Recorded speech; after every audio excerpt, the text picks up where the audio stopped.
नमस्कार, आप देख रहे हैं प्रभा साक्षी और मैं हूं आपके साथ रेणु तिवारी। आज हम बातचीत करने जा रहे हैं अमेरिका के हथियार बाजार और ट्रंप की वापसी को लेकर। इस विषय पर हम विस्तार से चर्चा करेंगे। हमारे साथ होंगे retired brigadier DS Tripathi ji. Sir, बहुत बहुत आपका स्वागत है प्रभा साक्षी में। सर, इस समय जिस तरह से अमेरिका में बाइडन की सरकार गई है और ट्रंप की सरकार वापस आने वाली है, और हाल ही में ट्रंप ने बाइडन बौखलाए होकर कुछ ऐसे निर्णय ले रहे हैं जिससे उनके ही देश में फ़र्क पड़ रहा है। और लेकिन रक्षा विभाग जो है, हथियारों का मार्केट जो है, उस पर अच्छा असर पड़ रहा है। बिल्कुल, देखिए अभी जिस आपने कहा बौखलाए हुए हैं, सही बात है। अपने पूरे टेन्योर में 2.5 साल लड़ाई हो रहे हैं रूस यूक्रेन की, अभी तक उन्होंने परमिशन नहीं दी थी यूक्रेन को कि उनके लॉन्ग रेंज के हथियार इस्तेमाल किए जाएं रूस के अंदर, बट अब जाते जाते वो दे रहे हैं जी। उसके अलावा जो आपने कहा, देखिए कितने वो मतलब टोटल $175 बिलियन उन्होंने ईयर मार्क किया था यूक्रेन के लिए, जिसमें से काफ़ी कुछ दे चुके हैं। अभी जो है, बिल्कुल आपने कहा कि ट्रंप आ रहे हैं, उस वजह से आपको 3 दिन पहले सीनेट में उनका जो $24 बिलियन का भी देना चाहते थे, वो रोक दिया गया इस वजह से। लेकिन आज की तारीख में भी देखिए, सबसे बड़ा बाज़ार अमेरिका का बना हुआ है ये आर्म्स मार्केट जो है, और एक कहना एक तरह से सही है कि वही चला रहा है अमेरिका। आप अगर देखिए, बोइंग से लेकर के जितने ये मेजर उनके ये मैन्युफैक्चरर्स हैं, उनकी सैलरीज और उनकी आमदनी में इजाफा देखिए 3 गुना पिछले 2-3 सालों में 2 से 3 गुना हो रखा है इसी वजह से। और वे चाहते ही हैं कि इन्हीं की चले, इन्हीं की हथियार जो है सब जगह रहें। आप नाटो में देखिए, अभी ट्रंप आ रहे हैं, ट्रंप ने क्या बोला है, वो युद्ध शांत कराएंगे, लेकिन उन्होंने नाटो के बोला है कि नाटो में अमेरिका क्यों उनके ऊपर खर्च करे। वो कहते हैं आप अपना खर्च कीजिए, वो खर्च करेंगे तो उनके पास मैक्सिमम टेक्नोलॉजी तो अमेरिका के पास पड़ी हुई है, मैक्सिमम बेसेज इनके हैं। आज की तारीख में दुनिया में 100 से ज़्यादा मिलिट्री बेसेस अमेरिका के हैं, और वहाँ पर इक्विपमेंट इनका है। सभी देश इनके साथ पड़े हुए। आप देखिए, सऊदी अरेबिया तक के साथ ये सिक्योरिटी गारंटी मांग रहे हैं। क्या मतलब है उनका? हथियार चाहिए, बेसेज भी। जिस मिडिल ईस्ट में लड़ाई चल रही है, 12 अमेरिका के बेसेज हैं वहाँ जी। अब अमेरिकन बेसेज इतने वहाँ पर हैं, और तब भी देखिए वहाँ पर लड़ाई तो होनी नहीं चाहिए, फिर तो वहाँ शांति होनी चाहिए, नहीं हो रहा है। इजराइल को दे रहे हैं, और अभी आप सीरिया में देखिए क्या हुआ। वो कह तो रहे हैं कि रिबेल्स को इन्होंने सपोर्ट नहीं करते, लेकिन अभी कुछ दिन पहले क्या हुआ था, अमेरिका और इजराइल दोनों ने सीरिया पर जो है उन्होंने बॉम्बिंग की थी, और ये बोला था कि अलकायदा के ऊपर कर रहे हैं। अलकायदा का तो कोई नाम नहीं था अभी। HTC जो ग्रुप है वो अलकायदा को ही तो फॉलो करते हैं। बिल्कुल, लेकिन वो तो नहीं अलकायदा, इन्होंने वो अलकायदा। HTS ग्रुप तो बहुत पुराना है, जिसको अमेरिका ने टेररिस्ट डिक्लेयर कर रखा है, लेकिन दबी जुबान से उसको सपोर्ट कर रहे हैं, और वो चाहते हैं कि आएँ और असाद के गवर्नमेंट को गिराएं। वो एम है। तो ये वैश्विक जहाँ तक स्तर का सवाल है, वहाँ यही है कि अमेरिका सबसे आगे है आर्म्स में। आज की तारीख में यूरोपियन यूनियन, यूरोप और नाटो पूरा पिछड़ गए हैं। राइट। अमेरिका आगे आ गया है, और रूस पर असर नहीं हुआ है, जिन्होंने इतने सैंक्शंस लगाए हैं। कि देखिए, इन्होंने अभी इनकी इंटेलिजेंस, इंग्लैंड की, UK की इंटेलिजेंस का कहना है कि रूस ने अपना वेपन्स 2 से 2.5 गुना बढ़ा लिया है अभी। तो ये वैश्विक स्तर पर तो अमेरिका जो है अपना वर्चस्व चाहता ही है। इनकी कंपनियां चाहती हैं, दूसरे को आगे नहीं आने देना चाहते किसी भी हालत में। लेकिन मैं ऐड कर दूंगा, जो आपने अगर उसमें वो था कि भारत आत्मनिर्भरता में बढ़ा उस हिसाब से, तो शायद हम उस लेवल तक पहुंच पाएंगे।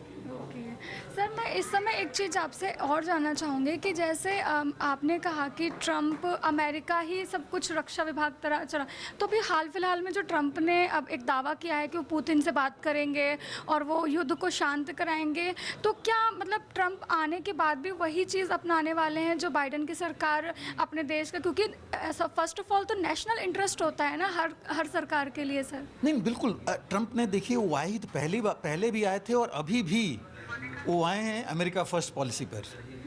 वही चीज़। तो वो ये चाहते हैं कि जितने इतने बिलियंस ऑफ डॉलर जो वेस्ट हो रहे हैं अमेरिका के, गेम तो कुछ नहीं हो रहा है। आप देखिए पूरे यूरोप में आवाज़ उठ रही है कि अल्टीमेटली यूक्रेन में मिला क्या। जी यूक्रेन तो अपना इलाका खोता ही जा रहा है, जी, कुछ नहीं हासिल हो रहा। कुछ नहीं हासिल हुआ। रूस आगे बढ़ता जा रहा है, रूस को रोक नहीं पाए, तो फ़ायदा क्या हुआ इतने बिलियंस डॉलर्स वहाँ देने में।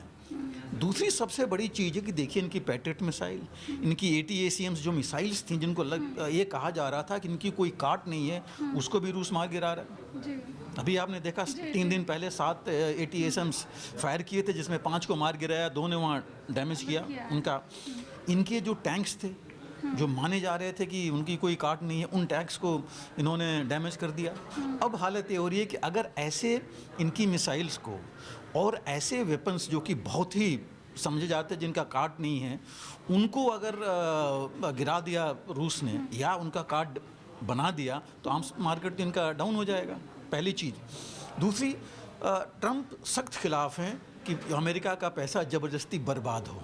जी तो वो चाहते हैं कि जब रूस, उनको पता है कि पुतिन ने भी अभी तक तो 2.5 साल तक तो कोई बात हो नहीं पाई, तो पुतिन भी अपनी शर्त पर ही आएंगे। और अब देखिए जेलेंस्की भी कहने लगे हैं कि वो ज़मीन छोड़ने को तैयार हैं, वो बाद में हम डिप्लोमेटिकली लेंगे, बातचीत करेंगे। तो ट्रंप नहीं चाहते हैं कि उनका ज़बरदस्ती जो है अमेरिका का पैसा इस तरह बर्बाद हो बाहर, तो इसलिए वर्चस्व बनाए रखना चाहते हैं अपना, लेकिन वो ये नहीं चाहते कि पैसा बर्बाद हो, हम अपने लिए इस्तेमाल करें और जहाँ ज़रूरत हो वहाँ इस्तेमाल करें। तो ट्रंप उसी पर चलेंगे, विद बाइडेन की पॉलिसी पर नहीं चलेंगे कि पैसा खर्च करते रहो जिससे कि हाँ कि कुछ मिले नहीं, कुछ हासिल नहीं हो। अगर अमेरिका को कुछ हासिल होगा तो ज़रूर है वहाँ पर करेंगे। सर एक लास्ट क्वेश्चन पूछना चाहते हो, क्या अमेरिका चाहे तो विश्व में जिस तरह से हालात बने हुए हैं, सीरिया अपना एक अलग गढ़ बना हुआ है, महाशक्तियाँ लड़ रही हैं वहाँ पे, हमास, इजराइल, ये मतलब मिडिल ईस्ट में बहुत ज़्यादा दिक्कत चल रही है, अमेरिका चाहे तो अपने बल पे वो वहाँ पे शांति करा सकते हैं? देखिए आपने कहा तो ये शुरुआत किसने की? जी अगर इजराइल ने शुरू किया, और अमेरिका ने तो शुरू से बोला कि हम तो हर तरह से सपोर्ट करते हैं इजराइल को। सीरिया में जो हो रहा है अंडरग्राउंड ये भी चल रहा है, हमें पता है क्या हो रहा है। ईरान के खिलाफ देखिए, जी अमेरिका ही है, ईरान अमेरिका की नहीं हो पाई। इसी वजह से तो मैं थोड़ा सा अलग कहूँगा, अगर मिडिल ईस्ट में शांति चाहिए तो मिडिल ईस्ट के देश ही कर सकते हैं, उनको आगे आना पड़ेगा। अभी सब डिवाइडेड है, आपस में ही डिवाइडेड है, कौन वर्चस्व किसका वहाँ। ईरान अपना चाहता है, सऊदी अरेबिया अपना चाहता है, UAE यूनाइटेड अरब एमिरेट्स अपना चाहता है, उधर टर्की भी आना चाहता है वहाँ पर अपना वर्चस्व लेकर के। तो ये जब आपस में ही ये नहीं मिल के रहेंगे, ये कुछ नहीं हासिल हो पाएगा इनको। अभी इजिप्ट, चाहे सीरिया या कतर हैं, इन सब में अमेरिका के बेसेस हैं, जी सारे देशों में हैं, लेकिन तब भी वहाँ उथल पुथल है। जी जी अगर अमेरिका चाहता तो वहाँ तो शांति होनी चाहिए थी, लेकिन नहीं हुई।